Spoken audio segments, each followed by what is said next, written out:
The sport of off-road racing is full of incredible stories, wild characters, legends, and even villains.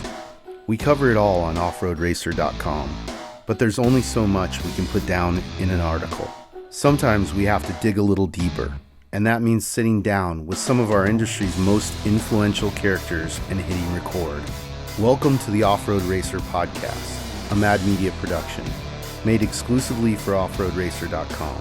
Each month, we'll go beyond the dirt into the homes, shops, and lives of the most interesting and game-changing icons of our sport. You'll hear about their history, success, failure, and everything in between as we pull back the curtain and reveal the stories of their lives.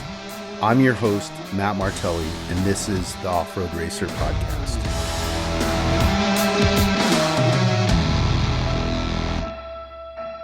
All right, Jim Beaver with my brother from another, Matt Martelli, with the Jim Beaver Show and the Off-Road Racer podcast out here at the Rigid booth at SEMA, joined with Chloe Yonker, who, a.k.a. Cummings Cowgirl? Yep, you got Cummings it. Cowgirl? All right. So you strictly Dodge only? We are very big, heavy Mopar for sure. Dodge, Jeep, Ram, I actually daily drive a Hellcat Challenger 6-speed. Oh, nice. So I like my manuals, but we also have tow rigs that are 4th gens, and then I have a custom frame off that will eventually get done, and that's a 2nd gen. So, yeah, we're heavy in the Mopar, but we do a little bit with everything. Yeah. The sad thing, you mentioned manual. I'm a huge manual transmission fan. It's sad because I feel like manual transmissions need to be saved. Everybody's like, you can make these manually shifted automatics, perform better. I'm like, but there's something about the feeling you get, with a clutch and shifting gears. Like, it drives me nuts now that manuals are becoming like a thing of the past. Yeah. No. Well, it's not the same. It's funny because, like in off-road racing, a lot of guys have moved to paddle shifters, right? Which, convenience-wise, right, that's cool. I still like shifting. Oh, yeah. Yeah. Makes me feel like I'm in Fast and Furious. Yeah. Grab a gear, drop a Totally. gear. That's what I like. I like having full control over the vehicle that I've got, too. Well, it's fun. Like, I was looking, I got so many project builds, like, in the back of my mind, but I was looking at, like, a older, 10, 15-year-old Lamborghini Gallardo, but they had the manually shifted ones with the automatic, and then they had the ones with the 6-speed. And, like, the 6-speed ones are, like, $20,000 less than the automatic ones. And I'm like, It's a no-brainer. that's the one I want. Exactly. It's a no-brainer. So, I don't know. It's just weird. But it was, like, some stat, like, less than 2% of cars now are available with a manual in the United States. Oh, yeah. When I was looking for my Challenger, there was 8 in the United States that I could find. And I was like, oh, my gosh, I did not realize that they're so hard to find now. Because that's the first thing I was looking for, was I specifically wanted a manual, just because I think it's a cool factor, and I like that a lot. So trying to find that, it was super hard, especially in the Hellcat, because I'm like, you'd think they'd be more readily available, but I guess it's easier to do a burnout in automatic, and I think that might be what it is. I mean, when you get into performance cars, I feel like even the electronic shifting, I don't really care for. Yeah. Like, I want to control it. I want to shift it. Exactly. So I'm with you. Yeah. Save the manuals. Save the manuals. Save the manuals. It should be a shirt. Yeah. I love it. It needs to be a shirt. I'm on it. Yeah. I'll get that started. So what part of Texas are you in? We're in Lubbock, Texas, so Okay. no one knows where Lubbock is. I just say Texas Tech. That's where Texas Tech is. Funny thing is, I've heard of Lubbock. I just don't know where it's at. You're right. So we're like an hour and a half from New Mexico. So we're on the west side, because everyone thinks of Dallas, Houston, Austin. Sure. They're all on the east side and south side, and we're like way over there in the desert on the west side, where there's like cotton and cotton and dust. I think that's like where they've had some off-road races, desert races out there, right? Yeah. What was it? Is it Torah? Yeah, there's a couple different organizations out there, and actually it's, one of the things that's high on our priority list to come and race there. Like there's some ranches out there that we can race on that are pretty damn big. So Oh yeah, we got lots of space. That's one thing Texas has. yeah, for we're sure. definitely going to work our way that way. It'll be fun, absolutely. Yeah, there is some rock crawling, but that's more south. We heard you guys like trucks in Texas, so Slightly. Everything's bigger in Texas, especially with the trucks, for sure. We like big trucks. It's funny. Like I've spent actually quite a bit of time the last year and a half, 2 years in Texas for various things. And one of them was, I actually was in Houston and then drove up to Dallas and kind of went up the east side, stayed at my buddy Steve Torrance, drag racer's house. But driving around Texas, it's like we see lifted trucks out here, but it's a different type lifted truck. And in Texas, everything's like Massive. 24-inch wheels are the minimum. Yes, absolutely. Yeah, that's where you'll see most of the 30s, honestly. Like an 8-inch lift kit is small out there. And that's what we have on our tow rigs. Like we just drive around on 8-inch lift kits for our tow rigs. And that's not considered big because the show trucks are like 20-inch kits that are just massive and they're crazy. My Same with daily the driver's, side-by-sides. daily driver's an 8-inch, and my show truck's a 20. Is Yeah, that? yeah, that's pretty much standard, actually. Yeah, that's about right. And then the side-by-sides, because they do, like, the mudding on the east side where all the mud parks are, so the side-by-sides are massive. Like, tractor tires that are, like, 48. Oh, yeah. Like, holy cow. Yeah, we were talking earlier, like one of our good friends started a high lifter, and so we got to go over to Louisiana and play in his park and spend some time over there. Oh, gosh, Yeah, yeah. we had a blast. Actually, the funniest part of that was that they have drive-through daiquiri stands there. What? Yeah, so not legal to drink and drive still there, Right. but you can buy a giant daiquiri, and the way that it stays legal is they have a piece of scotch tape over the Oh, top, yeah. and I'm like, this is awesome, you know? That must have been Eskimo Hut, I'm guessing. I don't remember the name of the place, but Scott was so stoked on showing it to me. He's like, look what we got, right? yeah. I'm like, okay, you know. Oh, yeah. So funny story in the middle of COVID, like in Parker, where I'm from, it's got all these bars on the river and things like that. So it's kind of, it's full blown party and stuff like that in the summertime. These, boat, you drive your boat up to the bar and stuff like that. So COVID, they shut all these down, and they're open 12 months of the year. These bars, even on the water and stuff like that. So there's one bar called Roadrunners, iconic bar. It's the party place. They've got their signature drinks called a Road Raper. And it's literally, it's deadly because it tastes like fruit juice, but it is literally will kill you. They'll Yes. sneak up on you. Yeah, and the thing is like everybody drinks one, and they're like, oh, this is great. I want a second. I'm like, don't do that. They stop at one. Well, these things are just pure booze. Well, and they come in this big, huge plastic glass. Well, in the middle of COVID, they found out that like a 44-ounce Thirstbuster lid would fit on the top. So same thing. They actually did drive-through during COVID, so you could get a huge plastic cup with a lid, and it had a piece of Scotch tape over the thing. And they're literally giving you a bottle of booze that you can drink in your car, and it's a drive-through. I'm like, how is this legal? Oh, yeah. Like what? Well, back in the day in Michigan, they had drive-through liquor stores, right? Because the weather was so bad outside, you didn't want to get out of your We have car. them in Parker, dude. Yeah, it was awesome. You're like, oh, I'll have a fifth of vodka, yeah. six-pack, Yeah. and they're like, here you go. And you're like, oh, this is awesome. Oh, yeah. A lot of things during COVID didn't make sense, though. Like, let's be real. Well, Then it's okay. yeah, I think half of California moved to Texas, too. So And I'm the other half moved to Arizona, where I'm at. Yes. So. Yeah, Yeah, I'm they gonna- just made their way over. going to pre-apologize because some of those people weren't the best Californians. Yeah. And they're going to show up and they're going to be like, hey, you need to change everything. And they're like, yeah, no. I'm good on that. Actually, I'm for adopting some of the Texas regulations, especially with gun laws. Right? Oh, yeah.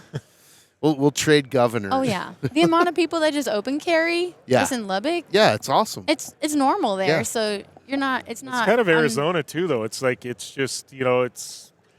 I don't know. Guns are so, and this goes into a whole thing, and I'm fine going down this rabbit hole. But it's like, in Arizona, it's like my daughter. She's, I had her shooting when she was 3 or 4. Yeah. You know what I mean? And now like guns aren't weird to her, and she's 14. Right. It's like, but when you've grown up around them, it's not a big deal. It's like when Exactly. it's this taboo thing, that's Yeah. when it becomes an issue. Yeah. Yeah. No, 100%. No, I mean, we're right in the heart of California, and both me and my brother are working on our concealed carries, and it's just we're around camera equipment all the time. We millions of dollars in gear, and Oh, yeah. we're always going to sketchy spots, Uh-huh. right?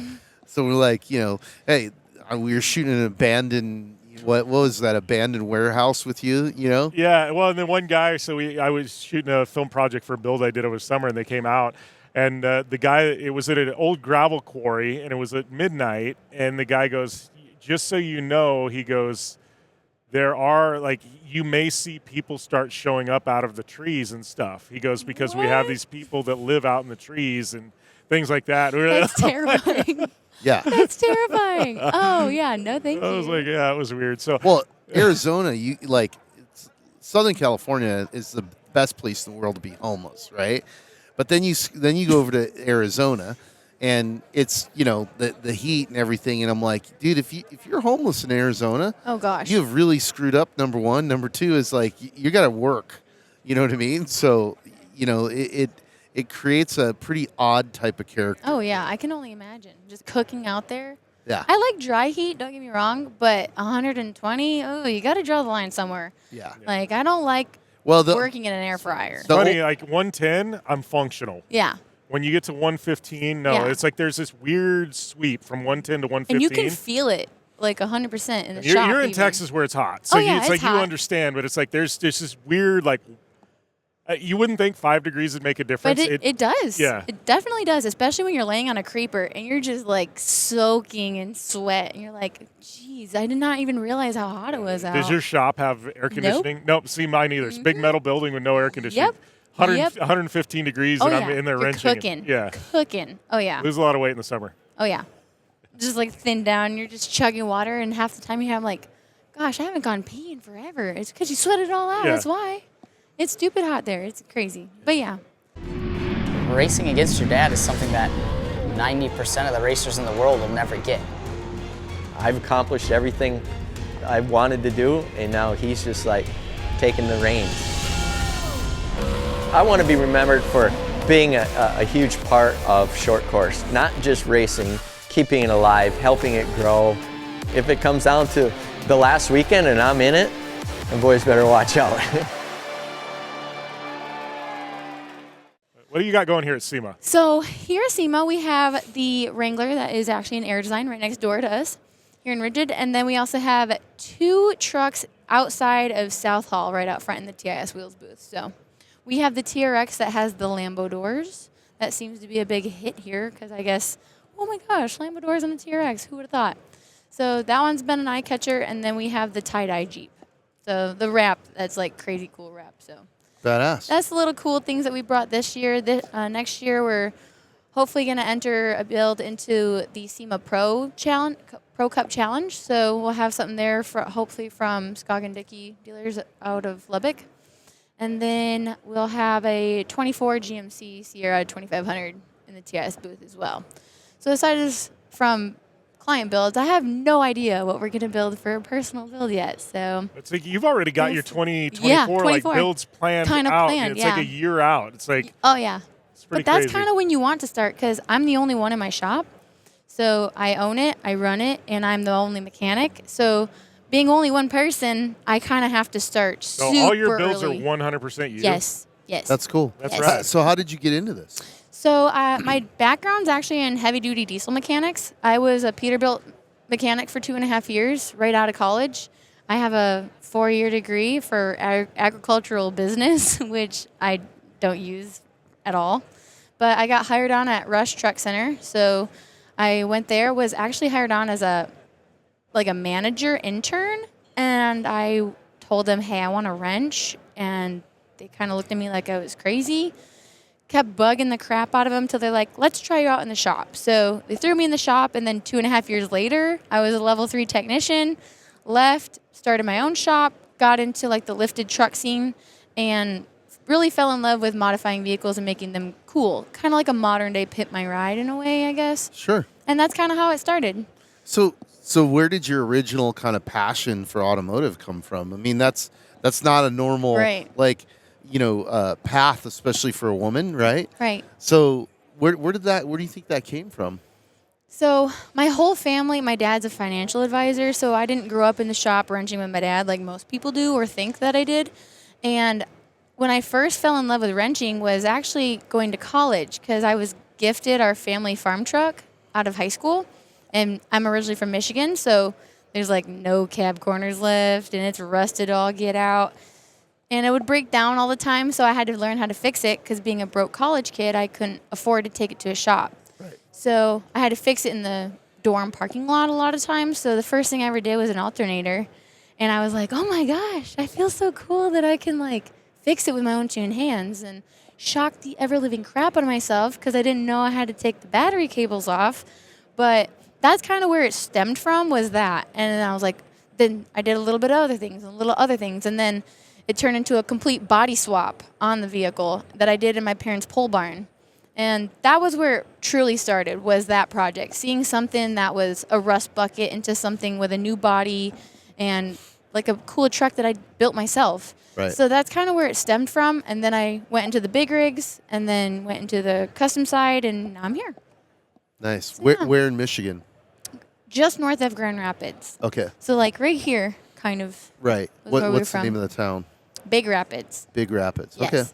Okay. Kalamazoo. No way. Yeah. Yeah, that's like 2 hours from us then. Yep.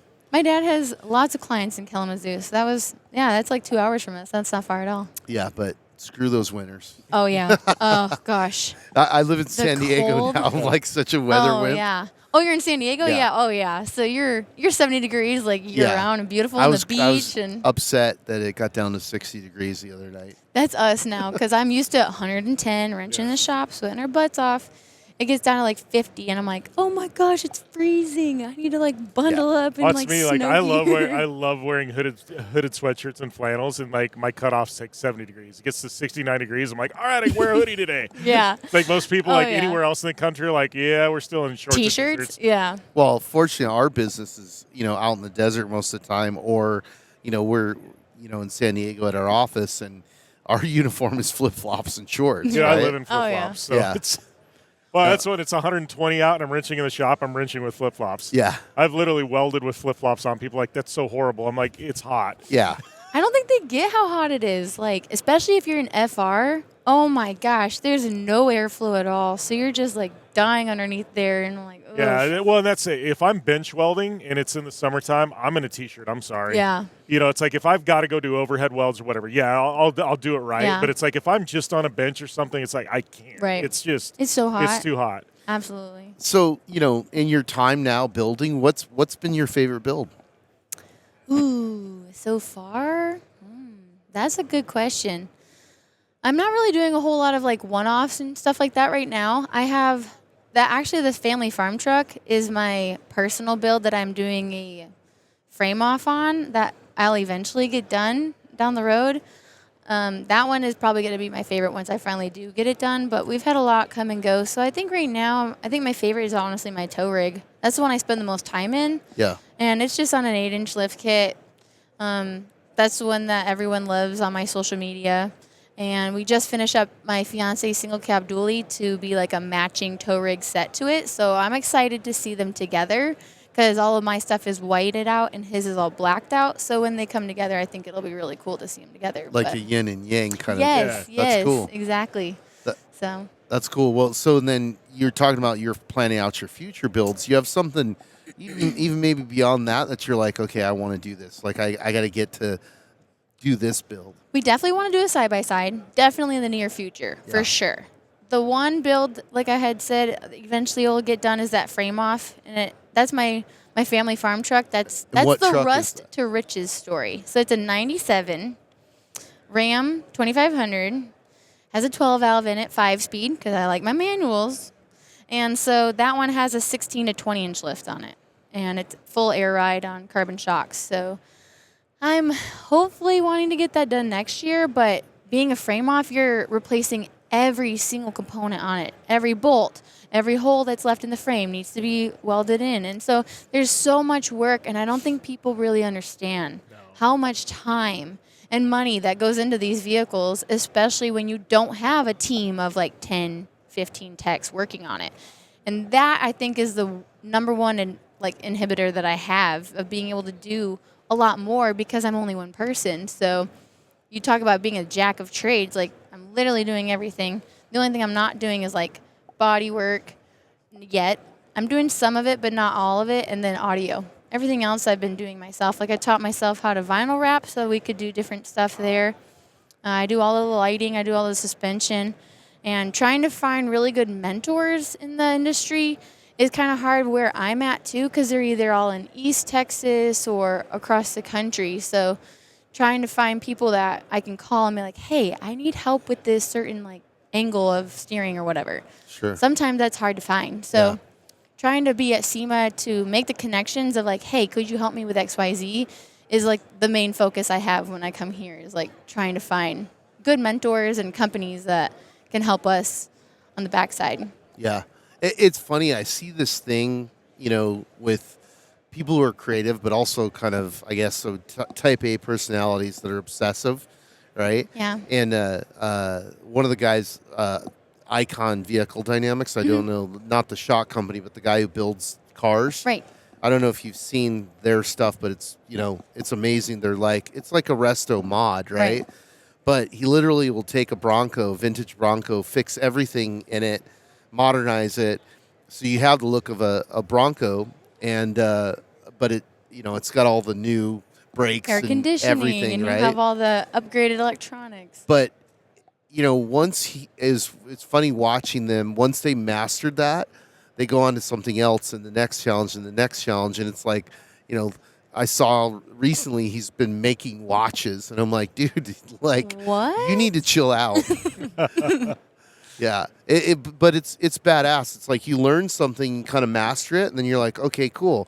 Let me try upholstery. All right, we got that. All right, what else? What's the next thing and the next thing? Absolutely. So it's cool that you're doing that all yourself, because I think that's the other thing to understand. Like, even if as your business grows, you hire people and you don't do it all. Yeah. At least you know it. I know. Yes. That's one of the things I enjoy with our business is, like, on the media side, everybody goes, oh yeah, they think like, I'm just the director, producer, and the deal maker and all that stuff. I'm like, no, who do you think carried the camera first, right? Yes. Who got the shots first, right?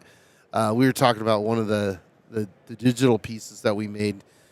We did the first 3 Gymkhana films, and I actually shot a bunch of stuff of the first one because we couldn't afford to hire, all the extra cameramen. Yeah. So, I enjoy that, and I don't need to do everything, but I want to understand it. It's fun now as an off-road race promoter. We were just having a meeting with a bunch of the OEMs, and we're talking about really technical stuff, and I have a technical director, but I love learning from him because his knowledge base is so huge, and he's like, oh yeah, this has to be this way because the approach angle's wrong or whatever it is, right? So it's a fun process. Just in social media alone, I feel like you have to wear a lot of different hats because you're creating content, you're editing content, you're posting content, and then you have to keep up with said content. So that's a full-time job in and of That's itself. why I'm going, you're doing all the builds and all your social content. I'm like, is there some point where you hire somebody to help? I have my little sister follow me around with my phone. That is pretty much the epitome of my life. So she loves it. She enjoys it. She doesn't like being in front of the camera. So she's like, I just want to film you do all this stuff. But then I'm still doing everything else. So yeah, she's filming it, but I'm still having to edit, post it, engage with it, know, and then still do all of the builds. So I had started this series called 25 Days of SEMA Crunch for the month of October because I'm trying to grow my YouTube because YouTube is a whole other ballgame too. Because you have to get content that's now horizontal, where before it's all been vertical because you can use that across TikTok, Instagram, Facebook, and then you got YouTube, which is a whole other ballgame.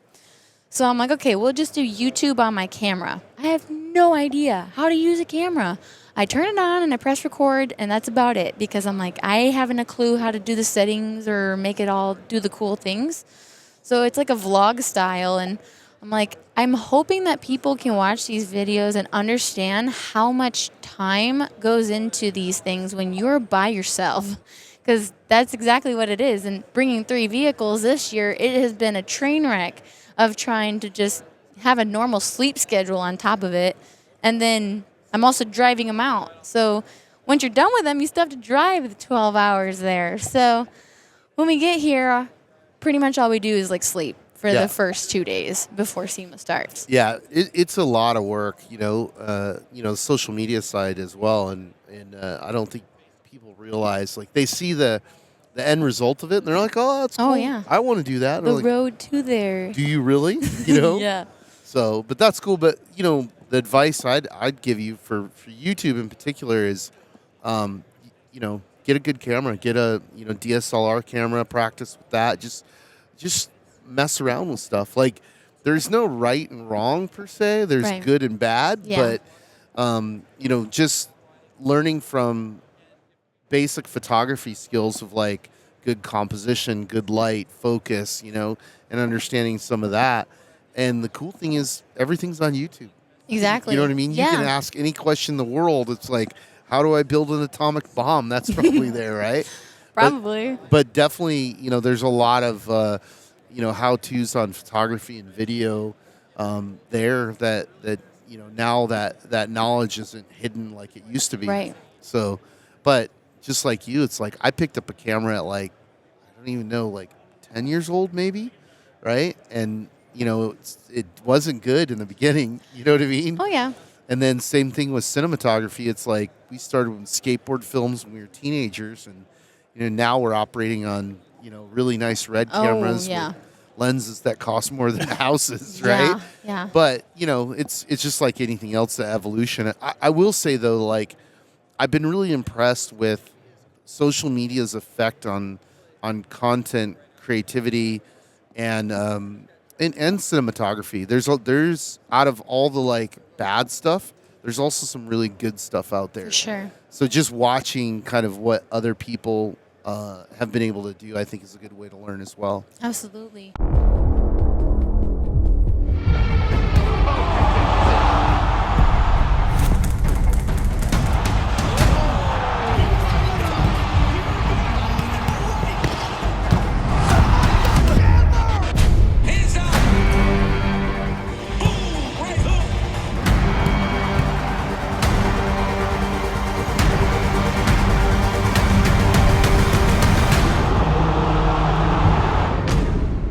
And drones. That's a whole other ballgame too. Yeah. Oh my gosh. We have a kid that shoots drones with us, and he uses the FPV drones to capture some really remarkable stuff. And he's hilarious because you got to wear the goggles, and while he's doing that, he's cruising around on a one wheel.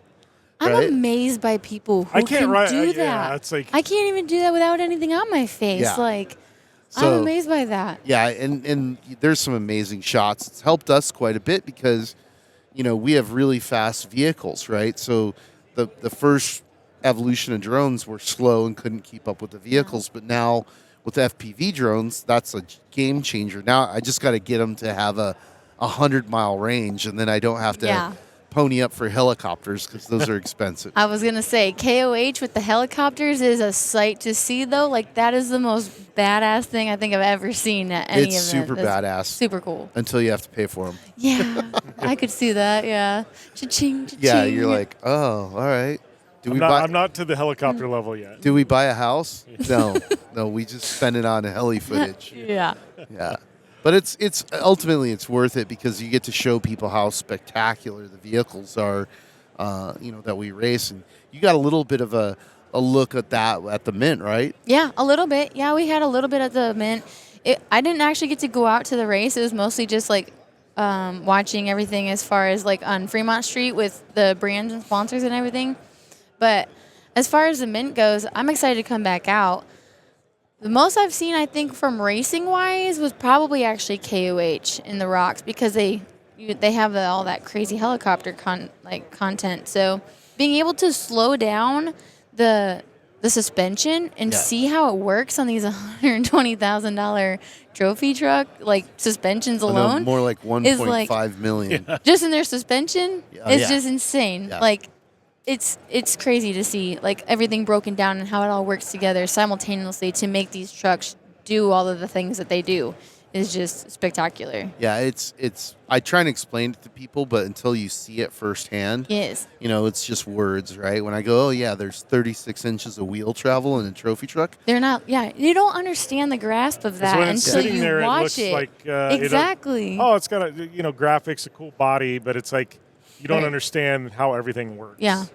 And I think that's the most amazing part of it, honestly.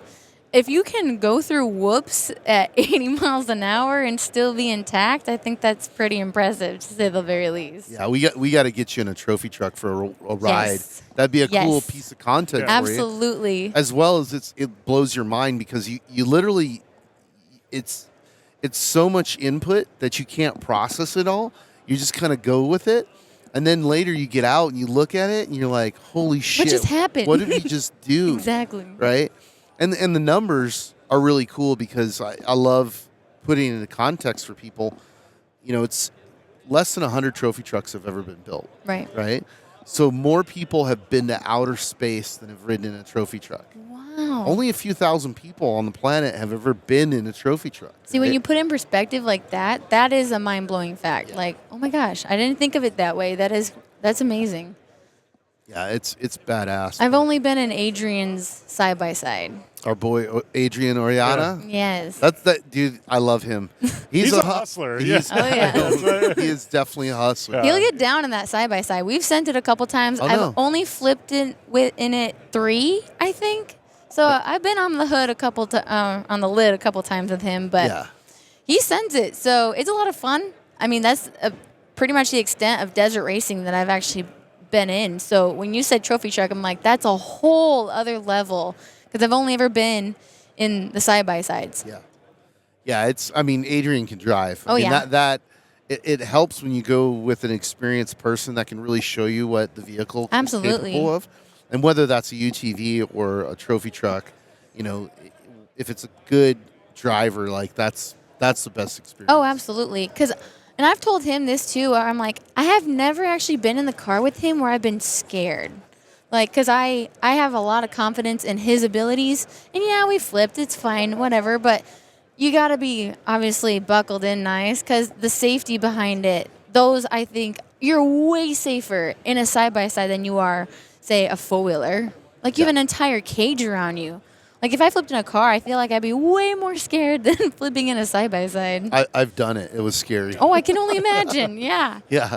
No, the safety of the cage is paramount. You know, Absolutely. It's like you can have wild, crashes and, you walk away totally fine. So I like her style. She's like, yeah, we flipped, whatever. yeah, no, me too. I'm like, It makes for great, selfies when you're upside down and you're Adrian, say hey. and he's like, crap, don't share it. And I'm like, that was the best part. Yeah. Well, I think it's important to show that because, that's real. Right? Exactly. It's like, real life. Stuff happens. Sometimes you go a little too far over the Yep. edge, but then again, the equipment's so good that, Yes. you got scratches on your car and you're fine. Oh, yeah. And it's always been when we're doing donuts. Yeah. Funny how it always happens when you're doing stuff you're not supposed to be doing technically, and that's when things go south. Yeah. It's never when we're hauling ass through whoops or doing anything that he usually does, like setting it up rocks and everything, but no. And then rock crawling, that's a whole other That's a whole other ball game. It's a beast of its own. Like I've started doing a little crawling, and I'm a desert racer, but it's like you're going 3 miles an hour is white Yes. knuckle, and I'm Yes. like, Yes. it's intense. It's a whole other kind of adrenaline in a way. I got to go out with Synergy Manufacturing. The first time I ever wheeled was at Trail Hero in their JK before they had it switched over to the Miami. And so that was the first time I had ever wheeled in my life. And we were going up a couple different trails over there. And they put me in 4 high. So the first obstacle we had was just a straight up and down. And they're like, okay, you're going to the top, just go down. I'm like, I got this. So we went up and then we went down. And Oliver was riding with me. He's like, okay, you can brake, slow down. Holy cow, we're going to crash. And we just went down and then he put it in 4 low and we were fine after that. The following event we took to, was it Moab? It had been Moab.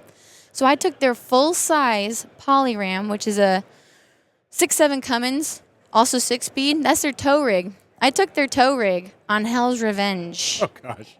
And I wheeled the shit out of that. That was so much fun. I had an absolute blast. Seeing the little Tacomas come up, and they're like, how did you get that up here? I'm like, the same trails y'all took? That was a trip. That was a lot of fun. We had a blast in that. But you want to talk about wheelbase. Holy crap. You have to take everything and be mindful of where your drive shaft is sitting so you're not high centering everything. And if you stall it, you're dead in the water, so you don't want to do that. Yeah. That's terrifying, but it's a whole other thing. You go fast, you get an adrenaline rush. You're going, like you said, 3 miles an hour. It's still an adrenaline rush because you have like 60-foot cliffs on the side of you that you're just like, yeah, we don't want to roll. That would be very bad. No. So, but it's crazy the amount of things that you can do with these vehicles and how they're built for everything that you do with them. You can have the same vehicle do 7 different things depending on how you build it. So it is really cool. A very capable vehicle platform. Absolutely. Yeah, absolutely. we've had so much fun and everything.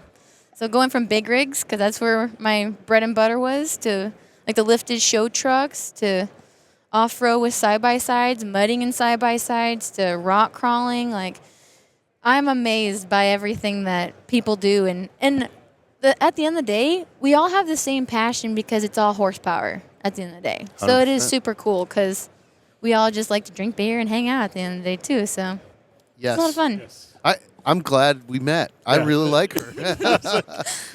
Well, I think we're going to be friends. We're going to Oh, get along yeah, fine. say less. Definitely. You said trophy truck, sign me up. I'm down. Take me through the whoops. I've got good health insurance. We'll be fine. Oh, you don't need Life health. insurance is paid up, so we're good to go. I'll get a chiropractor and speed dial for the Well, whiplash. you know, it's funny because like we've put a lot of people in, you know, media and stuff for in different rides, and so I'm always setting that up. So yeah, 100%. Let's get you. Say in the truck. less. When's the mint? April, right? March. March. Yep. Okay. We've I got will our- clear the Literally, calendar. I think it's literally like a week or two after Lone Star Throwdown. Oh, perfect. Okay, yeah. So you can get Lone Star Throwdown yeah, done and then out of the way. yeah.